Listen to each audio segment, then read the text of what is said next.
Even for an ahistorical observer, one would be hard-pressed to find many rhetorical similarities between the Republican Party of today and of the mid-19th century.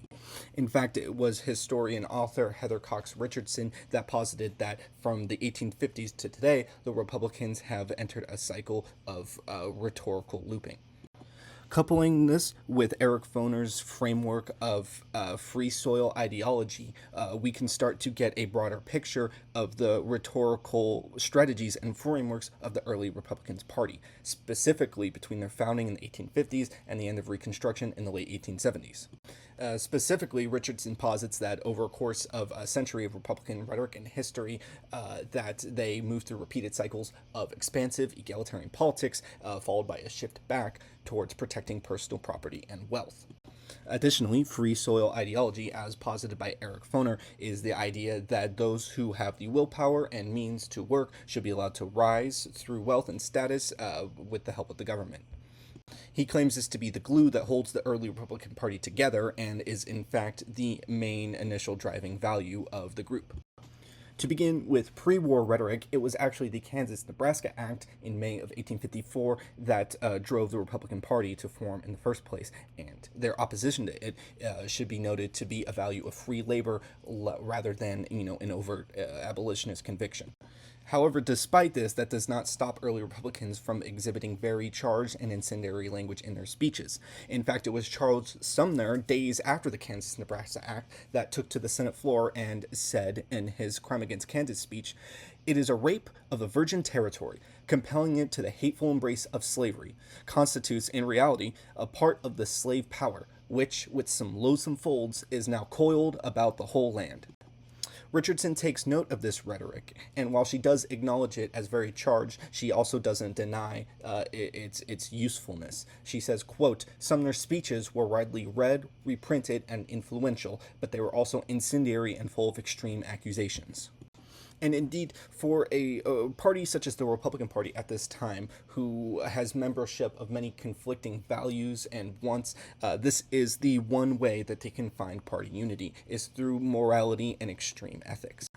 Here we also see rhetoric that would come back to be important for the Republicans later during Reconstruction, specifically the appeal to free soil.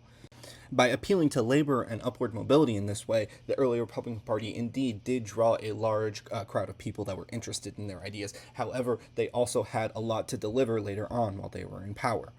More on that later. As for war rhetoric, it is noting that I will be using solely quotes from various Abraham Lincoln speeches, and while Abraham Lincoln and both the Republican Party were indeed influential in winning the war, this is solely an analysis of rhetoric of the time. During Lincoln's initial election and, of course, the onset of the Civil War, much of the rhetoric surrounding the topic had to do with legality and unity and preservation. Lincoln exemplifies this very strongly with his first inaugural address, which focuses more on past speeches and leans on constitutional text and shared memory rather than, extreme moral judgment. However, during the Gettysburg Address, Abraham Lincoln refers to the war as a birth of a new freedom, implying a greater providential angle to it rather than a legal one. Lincoln would continue this rhetoric further during his second inaugural address a few years later, stating that if God wills it to continue until all the wealth piled by the bondsman's 250 years of unrequited toil shall be sunk, until every drop of blood drawn with the lash shall be paid by another drawn with the sword, the judgments of the Lord are true and righteous altogether.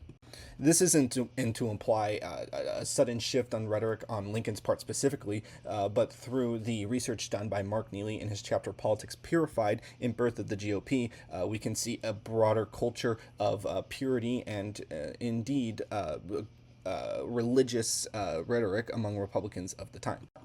Mark Neely puts it very poignantly when he quotes Charles Eliot Norton saying, "It is a war for the establishment of civilization in that immense portion of our country in which for many years barbarism has been gaining power.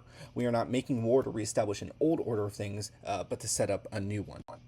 It is worth noting that Lincoln was aware of and actively rejected this rhetoric to an extreme extent, having said, "For Federals, commitment to preserving the Union required treating Confederates as ubiquitous, seditious conspirators. I must violate a piece of the Constitution so that all the rest may be saved." I do this not to point out any sort of contradiction on Lincoln's end, but perhaps to display that the restraint used in public rhetoric, versus coercion and enforcement on the ground, were kind of two faces of the same wartime strategy. Ultimately, Republican rhetoric during the war undergoes many changes, from initial legal rhetoric towards more moral and providential ones that ultimately still relied on persuasion as well as enforcement. Before we continue on to Reconstruction rhetoric, I would like to take a brief aside to discuss the speech at Liverpool delivered in 1863 by Henry Ward Beecher. This is a very interesting speech because it is delivered in Liverpool, England, to a British audience, kind of outlining the appeal behind free soil Republican values. Specifically, though, interestingly, this speech takes on a more economic and commercial angle in an attempt to appeal the values more towards the British. In fact, within this speech, Beecher says, "The things required for prosperous labor, prosperous manufactures, and prosperous commerce are three. First, liberty. Secondly, liberty. Thirdly, liberty." This kind of goes to show the flexibility in rhetoric that Republicans did exhibit at the time, particularly by taking their own rhetoric and instead of using a moralistic persuasion like they would for fellow Americans, they use an economic ones to appeal to an international audience. While the first few years of Reconstruction are where the cracks in the Republican moralistic arguments begin to show, this is definitely where they get their most expansive and pervasive. I think this is most evident with many of Thaddeus Stevens' speeches at Congress in terms of Reconstruction and the following amendments that would come after the Civil War. Specifically, in his speech on Reconstruction in 1865, he says that dead men cannot raise themselves, dead states cannot restore their existence as it was. He says in his speech on the Fourth Amendment, "I can hardly believe that any person can be found who will not admit that every one of these provisions is just. Whatever law punishes a white man for a crime shall punish the black man precisely in the same way and to the same degree."